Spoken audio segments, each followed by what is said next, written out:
Hello दोस्तों, मैं Ravi Soni RKS institute में एक बार फिर से आपका हार्दिक अभिनंदन करता हूं। बच्चों, हमने अपनी आखिरी क्लास में एलिजाबेथन एज कंप्लीट कर लिया था और उनके बाद जो एज आती है वो आती है जैकोबियन एज। क्योंकि जैसा कि मैंने आपको आखिरी क्लास में लास्ट क्लास में हमने डिस्कस किया था कि एलिजाबेथ की खुद की अपनी कोई संतान नहीं थी। She was unmarried through out her life and after that जो रेस थी, जो ब्रिटेन को संभाला था, वो जैकोबियन एज से जाना जाता है उसके बाद की एज को। तो आइए आज हम उसको डिस्कस करते हैं। देखिए, जो जैकोबियन एज थी ना, वो 1603 से लेकर 1625 तक की थी।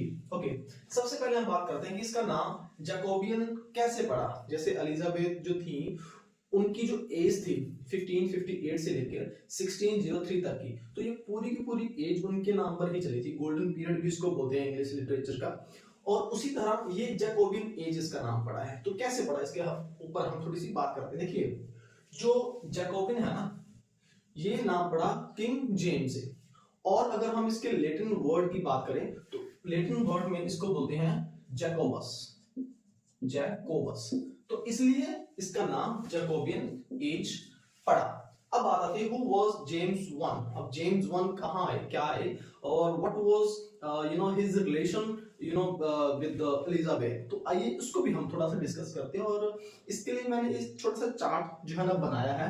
थोड़ा सा मैंने रिसर्च किया और एक चार्ट आपके सामने मैंने कोशिश किया रखने की। इस चार्ट से you will get better. So start करते हैं। देखिए, किंग हेनरी जो 7 थे, इनकी दो संतान थी, हेनरी 8 एंड मार्गरेट ट्यूटर। वो जो है एक बेटी थी, ये बेटा था। इनकी बेटी थी एलिजाबेथ 1।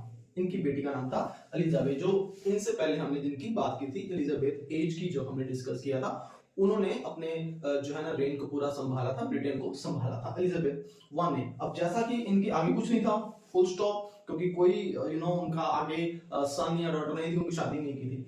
देन अब इनके ही जो सिस्टर थी मार्गरेट ट्यूटर, राइट, उन्होंने शादी की थी जेम्स 4 से।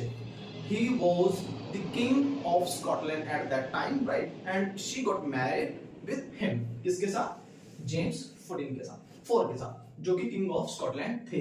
अब इनकी दो आगे संतान थी, जेम्स 5 और मैरी 1। अब देखिए, जेम्स जो 5 थे, देखिए जेम्स जो 4 थे, इनका बेटा जेम्स 5, राइट, और इनका बेटा था जेम्स 6। अब यहाँ पर बात करते हैं मैरी की। जो ये मैरी है, इनकी जो है ना सजा इनको एलिजाबेथ ने ही दी थी और इनको एग्जीक्यूट कर दिया गया था। इनकी she got executed through out her life. She was firstly in imprisonment and after that she was executed, यानी कि उनको फांसी दे दी गई थी।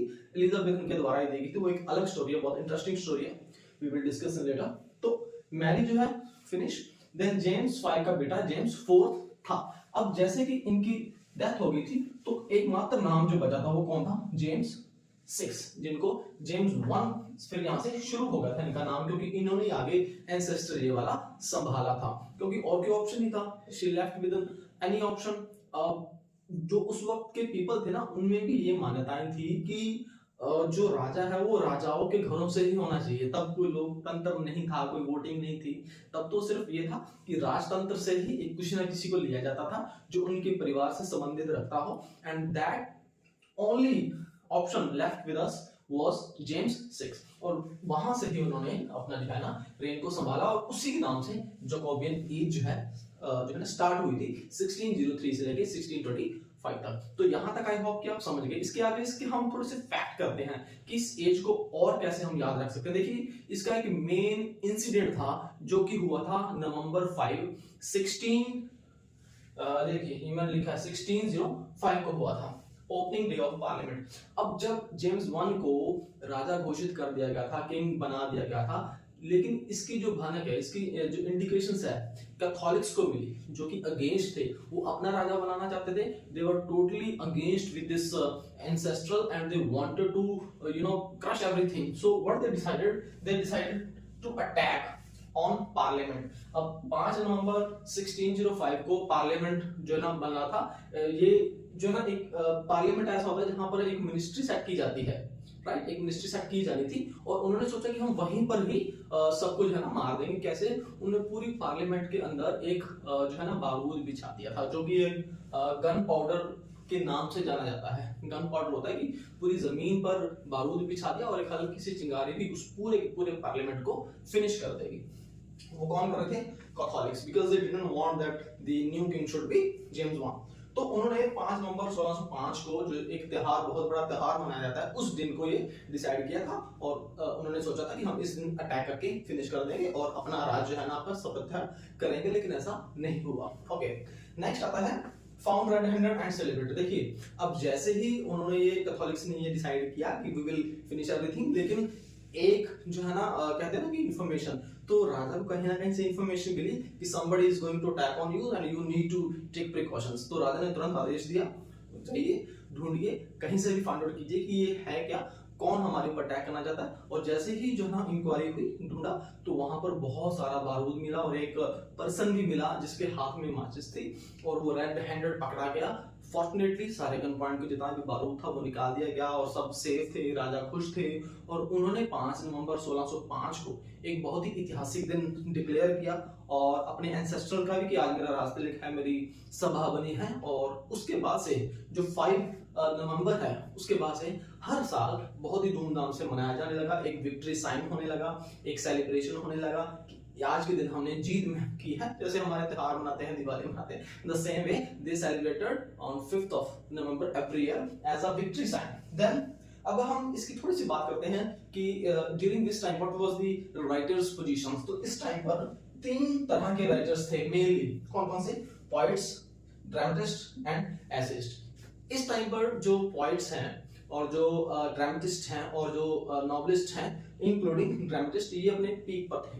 और सबसे जरूरी, जैसा कि मैंने आपको बताया कि गोल्डन एज थी जो एलिजाबेथ की थी, उनमें जो 2 राइटर्स थे, विलियम शेक्सपियर और विलियम वर्ड्सवर्थ। इसके साथ साथ विलियम शेक्सपियर जो थे, इन्होंने अपने अच्छे खासे, जैसे आप मैकबेथ आपने सुना होगा, विलियम शेक्सपियर का मैकबेथ, और विलियम मैकबेथ के साथ साथ इनका किंग लियर, ये 2 नॉवल ऐसे थे जो इस टाइम पर जो है ना 1604 और 1606 में लिखे गए थे, जो वर्ल्ड फेमस है। आई होप कि ये 2 नॉवल इस टाइम पर पूछे जा सकते हैं। कई कॉम्पिटिटिव एग्जाम्स में ऐसा पूछा जाता है कि ये वो नॉवल जो है वो कौन सी एज में लिखे गए थे। तो ये जैकोबिन एज में लिखे गए थे। आई होप ये छोटी सी क्लास आपको समझ आ गई। इट वाज माय इंटेंशन कि छोटी सी सिक्रेटाइज करके आपको काफी सारी चीजें बता दो। देखिए, बोलने को तो हम 1 घंटा भी बोल सकते हैं जैकोबिन एज पर, लेकिन हमारी इंटेंशन ये रहती है कि मेन फैक्ट्स आपको पता हो जाए, ये 10 मिनट में आपको जैकोबिन एज पूरी समझ आ जाए। It was my intention. तो इसको आप स्क्रीनशॉट भी ले सकते हैं, यही इसके मेन फैक्ट्स हैं, इसके अलावा और कुछ भी नहीं है। राइटर्स भी हैं इसमें ड्रामेटिस्ट भी हैं, एसिस्ट भी हैं। तो 1603 से लेकर 1625 तक का आपको एरिया याद रखना है जैकोबिन एज का। एक बार फिर से छोटा सा रिकैपिचुलेट कर लेते हैं।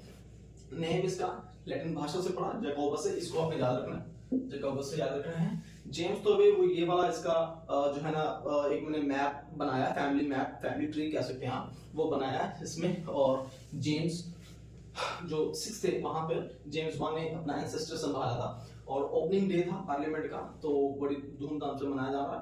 उसकी वजह ये थी कि उस दिन जेम्स को कुछ नहीं हुआ था और अपने राजा जैसे वो बन गए थे। कैथोलिक्स बेचारे सर पकड़ कर बैठ गए क्योंकि what they wanted they could not do. And then 3 तरह के राइटर्स थे, ये आपको याद रखना, poets, dramatist and essayist. William Shakespeare के जो राइटर्स हैं, मेन मैकबेथ है, किंग लियर है, ये आपको याद रखने हैं। इसमें कॉमेडी भी लिखी गई थी, ठीक है। इसकी अलग से क्लास ले लूंगा, इसमें कौन कौन से नॉवेल्स लिखे गए थे, क्योंकि अगर मैं अभी बताऊंगा तो that will be too long. So ये चीजें आपको मेन याद करनी है। सो आई होप आपको ये क्लास अच्छी लगी होगी। Till my next video, keep watching, keep smiling. Thank you, जय हिंद, जय भारत।